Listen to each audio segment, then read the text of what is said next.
भगवान श्री कृष्ण ने जब मोहिनी रूप धारण किया तो उनके सौंदर्य पर 33 करोड़ देवता मोहित हो गए। सभी देवताओं ने मन में यही कामना हुई कि ऐसी सुंदरी उनकी पत्नी बन जाए, परंतु केवल एक देवता ऐसे थे जिनके मन में मोहिनी के प्रति इस तरह का भाव नहीं आया। वे थे सूर्यदेव।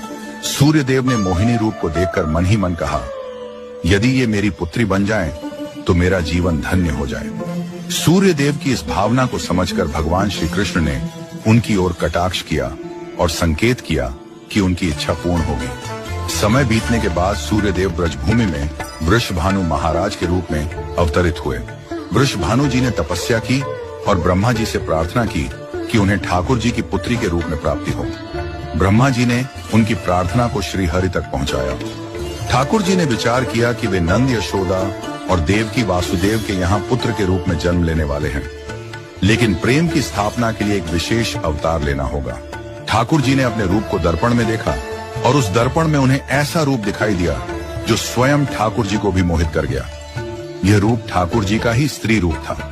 उन्होंने इस रूप को स्थिर किया और लक्ष्मी जी के वस्त्रों, आभूषणों और श्रृंगार सामग्री का उपयोग करके इस दिव्य स्वरूप को सजाया। जब यह स्वरूप पूर्ण हुआ तो ऐसा प्रतीत हुआ मानो सूर्य और चंद्र का एक साथ मेल हो गया हो। यह दिव्य तेज इतना अद्भुत था कि स्वयं ठाकुर जी भी नेत्र मूने को विवश हो गए। जब उन्होंने नेत्र खोले तो उनके सामने श्री राधा रानी का दिव्य स्वरूप प्रकट हुआ। श्री राधा के प्राकट्य का समय सुबह 4 बजे का था, जो ब्रह्म मुहूर्त का समय है। भगवान के अन्य अवतारों का प्राकट्य दोपहर 12 बजे या रात्रि 12 बजे होता है, परंतु राधा रानी का जन्म ब्रह्म मुहूर्त में हुआ, जो नए दिन की शुरुआत का प्रतीक है।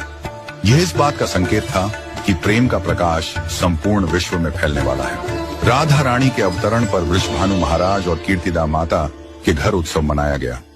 सभी गोप गोपियां ब्रजवासी आनंद में झूम उठे, लेकिन एक अद्भुत घटना ने सबको चकित कर दिया। राधा रानी अपनी आंखें नहीं खोल रही थी। वृषभानु महाराज और माता कीर्तिदा इस बात को लेकर चिंतित हो गए।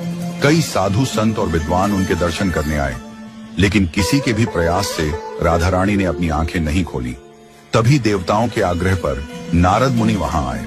उन्होंने राधा रानी के पास बैठकर उनकी स्तुति की। नारद मुनि ने जैसे ही स्तुति गाई, राधा रानी ने पहली बार अपनी दिव्य नेत्रों से नारद मुनि की ओर देखा। उस समय राधा रानी का स्वरूप ऐसा था मानो मृग नयनी सुंदर बालिका अपने पालने से झांक रही हो। यह दृश्य देखकर नारद जी आनंद से झूम उठे। उन्होंने अपनी वीणा और करताल बजाकर कीर्तन प्रारंभ कर दिया और गाने लगे, जय राधे जय वृंदावन वासिनी। वृषभानु महाराज यह